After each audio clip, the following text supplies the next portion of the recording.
মানুষ কিভাবে ভুলে যায়? কই, আমি তো পারি না। ভুলে যেতে গিয়ে মাইগ্রেনের উৎপাত শুরু হয়। ক্ষণে ক্ষণে বিষণ্ণ লাগে, বুকটা ভীষণ ফাঁকা ফাঁকা লাগে, নিজেকে খুব অসহায় বলে মনে হয়। কিভাবে ভুলে থাকে মানুষ? চিরচেনা মুখ, ডাকনাম, চেনা কণ্ঠস্বর, এসব ভুলে থাকা যায়? কই, আমি তো পারি না।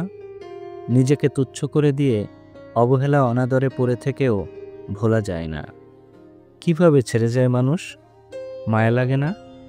যাওয়ার সময় মন আনচান করে না? মন খারাপ হয় না? এত শত কথা, সময়, যত্ন দিয়ে মানুষ আগলে রাখে, যাওয়ার আগে দম বন্ধ হয়ে আসে না? মানুষ কিভাবে ভালোবাসি বলেও দিব্যি মানুষটাকে ছাড়া থাকতে পারে? মানুষটাকে মনে পড়ে না? কাছে পাওয়ার ব্যাকুলতায় গলা শুকিয়ে আসে না? মানুষটার অভাবে রোজ রাতে জ্বর আসে না? দু চোখ ভরে দেখতে না পাওয়ার আক্ষেপ নিয়ে চোখে জল আসে না? মানুষ কিভাবে ভুলে যায়, ভুলে থাকে? সম্পর্ক সময় চাই, তবে মানুষ কেন ভুলে যেতে চায় সব? ভুলতে গিয়ে মাইগ্রেনের ব্যথায় মন অচেতন হয় না? মস্তিষ্কের স্নায়ুকোষে চাপ লাগে না? মানুষটার শূন্যতায় দম বন্ধ হয়ে আসে না? তবে মানুষ কিভাবে ভুলে থাকে, কিভাবে ভুলে যায়? তবে মানুষ কি ভালোবাসে না, নামমাত্র আপন হয়ে থাকে? মানুষ তো শুধু কথাতেই আপন। বাস্তবতার আঘাত যখন বুকের ভেতর ধাক্কা দেয়, তখনই স্পষ্ট হয়ে যায় কারা সত্যি আমাদের আপন, আর কারা শুধু মুখের কথায় আপন সেজে থাকে। কথার ফুলচুরি দিয়ে আপন হওয়া সহজ, কিন্তু দুঃসময়ে পাশে দাঁড়ানোই প্রমাণ করে কে সত্যিকারের আপনজন। জীবন যখন কঠিন মোড় নেয়, তখন অনেক মুখোশ খুলে পড়ে, সম্পর্কের আসল রূপ ধরা দেয়।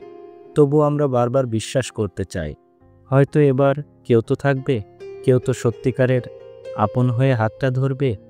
কিন্তু বাস্তবতা নির্মম। এখানে আবেগের চেয়ে প্রয়োজনটাই বড়, সম্পর্কের চেয়ে স্বার্থের দামটাই বেশি। তাই তো দেখা যায়, বিপদে পড়লে যাদের উপর ভরসা করেছিলাম, তাদের বেশিরভাগই হারিয়ে যায়।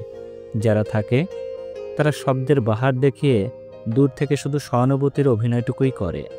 আসলে জীবন একেবারে সহজ সরল নয়। এখানে নিজের ছায়াটুকুও কখনো কখনো সঙ্গ ছেড়ে দেয়। তাই হয়তো জীবনের সবচেয়ে বড় শিক্ষা এটাই, কথাই নয়, কাজে যারা পাশে দাঁড়ায়, তারাই প্রকৃত আপনজন। কেউ আপন হোক বা না হোক, নিজেকে আপন করে ভালোবাসাটাই হচ্ছে সবচেয়ে বড় শক্তি। কারণ দিনের শেষে নিজের হাতটাই একমাত্র ভরসা। বাস্তবতা শেখায়, মানুষ বদলায়, আর তাতেই বোঝা যায় কে শুধু কথায় আপন, আর কে মনে প্রাণে হৃদয়ে আপন।